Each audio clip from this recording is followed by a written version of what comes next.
तो दोस्तों आपको याद ही होगा कि राफेल एम की डील काफी लंबे समय से चल रही है और ऐसे में काफी नेगोशिएशंस इस डील को लेकर किए जा चुके हैं। हालांकि फ्रांस की तरफ से ये भारत को ऑफर दिया गया था कि जब राफेल फाइटर जेट की डील को यहाँ पर इनिशियल लेवल पर कर लिया जाएगा तो बहुत ही जल्द फ्रांस की नौसेना में से कुछ फाइटर जेट्स को निकालकर भारतीय नौसेना को दिए जाएंगे और ये सारे फाइटर जेट्स भारतीय नौसेना के पायलटों को ट्रेनिंग के पर्पज से दिए जाएंगे।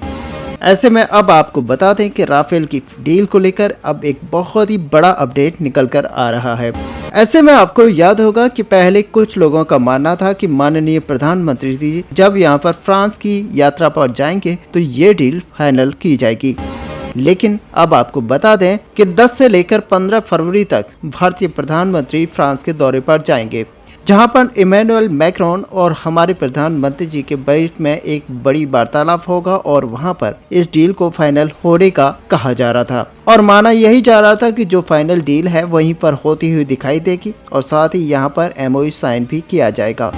ऐसे में आपको बता दें कि ये जो पूरी डील है वो 7 बिलियन यूरो की है और ये सारे प्राइस नेगोशिएशंस के बाद में ये फाइनल प्राइस निकल कर आया है और उसके बाद में ये कंफर्मेशन हो चुका है। और ऐसे में दोस्तों आपको बता दें कि फ्रांस के डिफेंस मिनिस्टर इस साल के अप्रैल महीने में भारत का विजिट करने वाले हैं और माना ये जा रहा है कि ये जो डील है वो उस टाइम फाइनलाइज की जाएगी। लेकिन अब यहाँ पर आपको बता दें कि द फ्रंट और कई मीडिया सोर्सेस के हवाले से यहाँ पर इंगित किया जा रहा है कि अब ये जो डील है वो भारत के प्रधानमंत्री जब यहाँ पर फ्रांस का दौरा करेंगे तो उसी समय पर फाइनलाइज कर ली जाएगी। ऐसे में अगर यहाँ पर देखा जाए कि भारत और फ्रांस के बीच में कई सारी डील्स को लेकर बातचीत चल रही है, जहाँ पर एक तरफ राफेल एम की डील है तो वहीं दूसरी तरफ इंजन की डील भी हो सकती है, जो कि एक फाइनल इंजन भारत की तरफ से अपने एम का फाइटर जेट के लिए बनाकर तैयार किया जाना है। और यहाँ पर फ्रांस की सैफ्रॉन कंपनी की तरफ से भारत को बड़ा ऑफर दिया गया है, जिस ऑफर के तहत भारत के अंदर ही 110 किलोन्यूटन से 130 किलोन्यूटन तक के इंजन को बनाकर तैयार किया जाएगा। हालांकि अभी कई सारे मतभेद हैं जिसके चलते ये डील फाइनलाइज नहीं हुई है और ऐसे में 2 और देश हैं जो कि इस इंजन डील को लेकर लगे हुए हैं और हर देश चाहता है कि ये जो बड़ी डील है वो उसी देश को मिले। और इसी में देखा जाए तो अमेरिका और साथ ही ब्रिटेन दोनों देश यहाँ पर लगे हुए हैं, जहाँ पर ब्रिटेन की रॉयल्स इस कंपनी अपना पूरा दमखम लगा रही है कि इस डील को पाने को लेकर और साथ ही अमेरिकन जी कंपनी भी इस डील को पा लेना चाहती है। आपको याद ही होगा कुछ समय पहले ये रिपोर्ट्स निकल कर आई थी कि इस साल के अंत तक यानी कि 2024 के अंत तक जो इंजन डील है उसको फाइनलाइज करने को लेकर बातें कही जा रही थी, लेकिन उस समय भी ये चीजें निकल कर आ रही थी कि फ्रांस की तरफ से जो ऑफर्स भारत को दिए जा रहे हैं वो M88 इंजन को अपग्रेडेड रूप में यहाँ पर यूज करने को लेकर दिए जा रहे हैं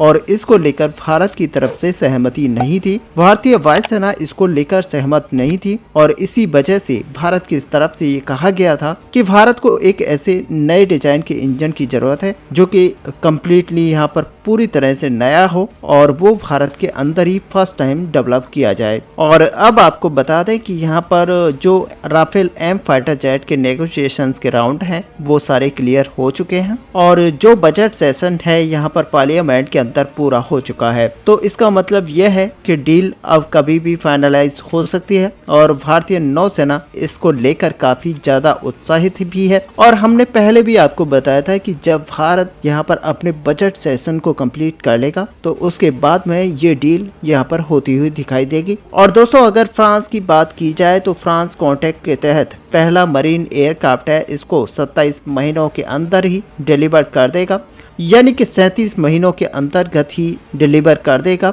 यानी कि अगर देखें तो यहाँ का तकरीबन भारत को 3 वर्ष का इंतजार करना पड़ेगा, तब भारत को जाकर पहला एयरक्राफ्ट मिलेगा। ऐसे में आप मानकर चलिए कि इस साल के अंत तक अगर डील को फाइनलाइज किया जाता है तो 2028 तक पहला फाइटर जेट भारत को मिल जाएगा। और ऐसे में एक चीज और यहाँ पर कॉन्ट्रैक्ट में मेंशन की गई है कि जब यहाँ पर कॉन्ट्रैक्ट को साइन किया जाएगा तो उसके 18 महीने के अंतर्गत ही भारतीय नौसेना जो डिमांड यहाँ पर करेगी डसॉल्ट एविएशन के साथ में, उसमें फुली जो मैन्युफैक्चर्ड एयरक्राफ्ट है वो भारतीय नौसेना को यहाँ पर विद मॉडिफिकेशंस के दिया जाएगा। और भारतीय नौसेना इसको सबसे पहले चेक करेगी, देखेगी, इसकी चीजों को यहाँ पर वैलिडेट किया जाएगा और इसके अलावा कुछ स्पेशल चेंजेस यहाँ पर भारतीय नौसेना की तरफ से अगर रिक्वायर्ड होंगे तो वहाँ पर उन चेंजेस को करना स्टार्ट किया जाएगा। तो असल में आप देखेंगे तो भारतीय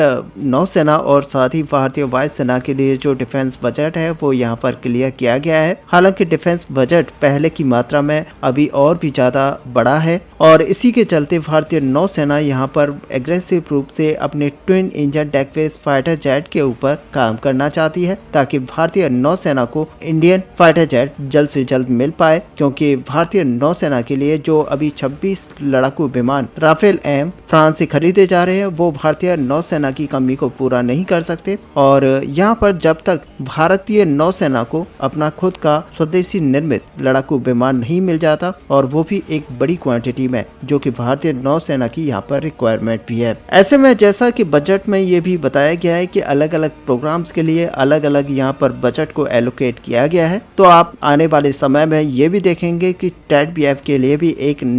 राशि को यहाँ पर एलोकेट किया गया है और उसी के चलते एक नए प्रोग्राम को यहाँ पर स्टार्ट होते हुए देखा जाएगा। और जिस तरीके से आपने देखा कि यहाँ पर तेजस MK2 और साथ ही एमका की जो प्रोजेक्ट है वो सेपरेटली चल रहे हैं, उसी तरह से यहाँ पर TATBF का प्रोजेक्ट भी बहुत ही जल्द स्टार्ट होगा, जिसके चलते अब भारत की तरफ से एक एग्रेसिव रूप से काम करने को लेकर कहा गया है और इस पूरे फील्ड को लेकर भारत बड़े तौर पर यहाँ पर काम करना चाहता है। हालांकि अभी इंजन की कमी को लेकर भारत के सामने काफी बड़े हर्डल्स आएंगे, लेकिन आने वाले समय में भारत इसको भी पूरा करने की कोशिश करेगा। और ऐसे में आप देखेंगे कि आने वाला भविष्य भारतीय नौसेना के लिए काफी उज्जवल होने वाला है। और साथ ही आपको बता दें कि अनमैन्ड कॉम्बैट एरियल व्हीकल को लेकर भी भारतीय नौसेना की तरफ से कार्य को आगे बढ़ाया गया है, जहां पर घातक का जो नेवल वेरिएंट है वो अंडर कंसिडरेशन यहाँ पर रखा गया है। तो आगे आने वाले समय में आप देखेंगे कि जहां भारत फाइटर जेट्स को तो बना ही रहा है, साथ ही घातक जैसे नेवी वेरिएंट को भी यहाँ पर बनाकर तैयार करने की बात कर रहा है। तो कुल मिलाकर देखना यह है कि भारत और फ्रांस के बीच में राफेल एम फाइटर जेट को लेकर जो ऑफिशियल कॉन्ट्रैक्ट है कितना जल्दी यहाँ पर साइन होता हुआ दिखाई देता है, क्योंकि भारतीय नौसेना की जो रिक्वायरमेंट्स है वो बहुत ही ज्यादा है और इतने बड़े फील्ड्स को यहाँ पर सर्वेलाइंस करने के लिए भारत को बहुत ही जल्द ऐसे फाइटर जेट्स की जरूरत भी है। ऐसे में दोस्तों आपका इस पूरे टॉपिक को लेकर क्या व्यू है, आप अपना व्यू हमें कमेंट पर लिखकर जरूर बताएं। साथ ही अगर वीडियो आपको अच्छी लगी हो तो लाइक और शेयर करना ना भूलें। मिलते हैं नेक्स्ट वीडियो में, तब तक के लिए जय हिंद जय भारत।